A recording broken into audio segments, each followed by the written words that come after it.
He's a professional salesman, a skillful manager, and a golf fanatic. PGA Tour Commissioner Jay Monahan, who is joining us here. Before Jay Monahan took the PGA Tour's chairman's office in 2017, he was everyone's favorite for the job due to his strong background on the greens and impeccable resume. It's just over 5 years into his time at the helm, and he's had to make many hard decisions to keep the PGA Tour running. But none has been as tough as what he had to do in the face of the Saudi-funded LIV Golf brand headed by former PGA Tour player Greg Norman. The indefinite suspension of 17 PGA Tour members who participated in the first-ever LIV Golf event at the Centurion Club near London and Monahan's staunch backing of his organization's actions have put him in the bad books with many observers and stakeholders who now see him and the PGA Tour as a dictatorship. Let's look at how golf's silver salesman has been handling the PGA Tour and surfing these unwelcoming waters. Jay Monahan came into the PGA in 2008 on the recommendation of an old employer, former CEO of Deutsche Bank Americas and now CEO of the PGA of America, Seth Waugh. After excelling in administrative and marketing positions at EMC Corporations, IMC, Deutsche Bank, and Fenway Sports Group, Jay seemed like the guy for the job because he was more than an administrator. He comes from a golf-mad Irish Catholic family in Boston, in which his mother and grandmother are known to hit the links at Boston's Winchester Country Club. Jay is also the winner of 4 Winchester Father and Son Invitationals alongside his father, Jay Monahan III. So everyone expected him to bring a lot of passion into his leadership of the game's elite tour. Monahan, who has a degree in history from Trinity College and a master's degree in sports management from Amherst, quickly went up the ranks within the PGA to hold the office of Deputy Commissioner in 2014 before Tim Fincham handed the reins to him. Hard times. In a 2016 Golf Digest story on Jay's selection as the next leader of the tour, some of his former bosses spoke highly of him and his ability to take care of the tour better than his predecessors. But nothing in Monahan's past could have prepared him for the shock of the COVID-19 pandemic that forced the tour's management to continuously adjust its calendar on the fly and deal with multiple positive COVID tests among players and caddies. Just as that storm was ebbing, his greatest headache yet emerged. Greg Norman began marketing his LIV Golf, funded by Saudi Arabia's Public Investment Fund. Then, late in 2021, Phil Mickelson made damning remarks on the PGA Tour, its management, and the Saudis he was helping set up a breakaway tour. The comment went down like a lead balloon with the PGA Tour, and a lot of fans and sponsors who expressed disappointment in the 6-time major winner. And this forced Mickelson to take some time off the course. A new reality. That's now all in the past, because the LIV Golf Series, which seemed like a dream in 2021, is now very much a reality.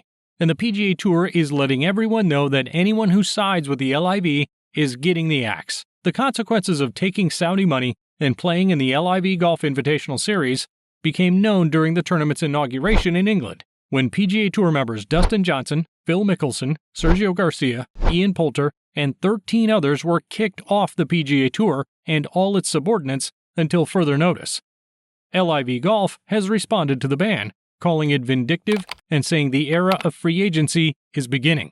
What Monahan is up against. At the center of Jay Monahan's PGA Tour's struggle with what many have dubbed sports washing is money, a truckload of it.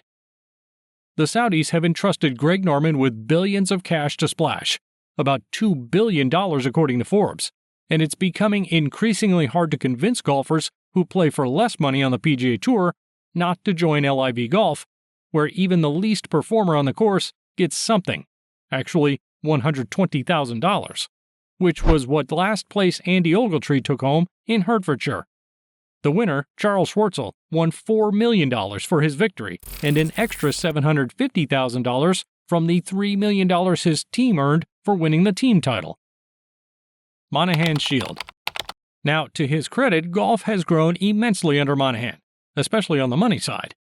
In 2020, PGA Tour announced a renewed TV deal with NBC, CBS, and ESPN, worth about $700 million per year, starting from 2022 through 2030.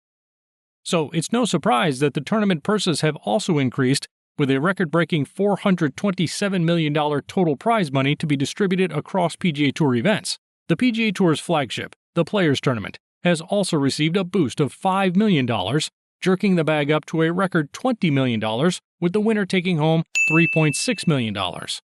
In addition, the FedEx Cup bonus pool has been upped to $75 million from $60 million in 2021, and the 2022 winner will be getting an eye-popping $18 million. While all these figures are enormous, they are no match for the Saudi money behind the LIV Golf Series, where $225 million is up for grabs over 8 events. Another controversial subject that may persuade older golfers to seek greener pastures at LIV Golf's tournaments is Monahan's Player Impact Program, which rewards 10 PGA Tour players who have the highest social and fan engagement in a year. The prize money increased from $40 million in 2021 to $50 million in 2022, and Tiger Woods won the $8 million first prize while recovering from a ghastly car crash in 2021. Many players have questioned the legitimacy of the program, saying it's a ploy to create guaranteed money for the superstars on tour. But Monahan's focus is on the future. Monahan's ally, Rory McIlroy, who is the chairman of the Player Advisory Council, has expressed his unhappiness at the developments caused by LIV Golf. The bad people that came from that part of the world did some absolutely horrendous things. Many players might disagree with McIlroy's take since he's making a lot from the PGA Tour already, although several high-profile players, including Tiger Woods, who turned down a mind-blowing offer from LIV Golf, have continued to show support for Monahan and the PGA Tour. There is still abundant drama in Monahan's future, what Monahan can't control. While the PGA can circulate memos and do its best to assure its players that they are doing the right thing by sticking with it, there is no way of preventing communication among the players who are all weighing their options and trying to do what they think is best for them. A list of players including Bryson DeChambeau, Patrick Reed, Pat Perez, and Brooks Koepka have abandoned Monahan's ship for the money on the golden platter offered by LIV Golf, even after the first batch of defectors have been punished. And of the 17 suspended players, some have already resigned their memberships on the PGA Tour, including Sergio Garcia, Dustin Johnson, I chose what's best for me and my family, and LIV Invitational winner Charles Schwartzel. It seems as if the more Monahan tries to pull attention away from the LIV, the bigger it gets because the PGA Tour can't control the media, whose job is to go wherever the news is. And at the moment, LIV Golf is the biggest news in golf, and all eyes are on the struggle between Monahan and Greg Norman. Monahan's last ace to save his organization from collapse against the loaded LIV Golf are the majors. They are the tournaments that matter most to everyone around golf. And if they side with the PGA Tour, it will be a strong deterrent for other players that may be attracted to the LIV. Now, no major tournament has banned LIV golfers yet, but the US Open CEO Mike Wan has said they are open to that possibility in the future. There are going to be litigations, and Monahan, a descendant of 3 generations of revered Boston attorneys, might have been born ready for this. He's claimed the PGA Tour has grounds for the disciplinary actions it's taking against defecting players. But since these players are supposed to be independent agents with the freedom to play wherever and whenever they choose, one can only wonder how strong of an argument he's got. In his response to Jim Nantz of CBS Sports at the RBC Canadian Open, Monahan made it clear that the players need the PGA Tour and not the other way around, and they won't be allowing free riding on the PGA Tour.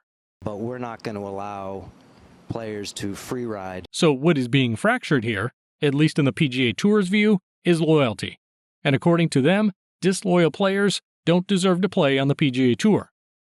Jay Monahan has become a villain in the eyes of many, but to him, he's just a man doing his job and securing his interests. Be sure to check out Golf Plus for more fantastic golf videos. See you there.